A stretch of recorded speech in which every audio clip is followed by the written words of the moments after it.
দক্ষিণে অভিনেতা ও রাজনৈতিক থালাপতি বিজয়ের বিরুদ্ধে মামলা হয়েছে। পেরাম্বুলের জেলা পুলিশে এই অভিযোগ দায়ের করা হয়। তার রাজনৈতিক দল তামিলাগা ভেট্টি কাজাগামির এক সমাবেশের ঘটনায় এই মামলা করা হয়। এলএমই সার্টিফাইড বিশ্বসেরা কপারে তৈরি ওয়ালটন কেবলস, যা আপনার স্থাপনাকে রাখবে সব সময় নিরাপদ।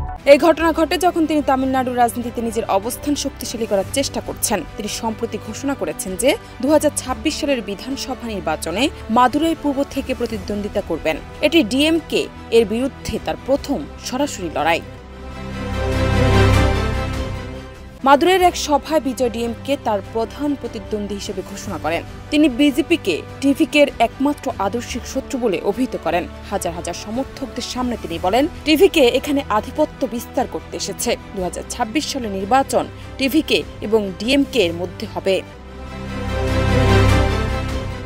বিজয় নিজেকে একটি আপোষহীন শক্তি হিসেবে তুলে ধরেছেন। তিনি বলেন, তার দল গোপনে কোনো চুক্তি বা জোট করে না। তিনি শ্রীলঙ্কার কাচাথিবু দ্বীপ মুক্ত করা এবং জেলেদের নিরাপত্তা নিশ্চিত করার প্রতিশ্রুতিও দেন। বিজয় এমকে স্টেলিনের ডিএমকে সরকারেরও সমালোচনা করেন। তার রাজনৈতিক সমাবেশগুলোতে প্রচুর জনসমাগম হচ্ছে। এই মামলা এবং তার রাজনৈতিক পদক্ষেপ তামিলনাড়ুর রাজনীতিতে নতুন মাত্রা যোগ করেছে। জানাত টিপু, দেশ রূপান্তর।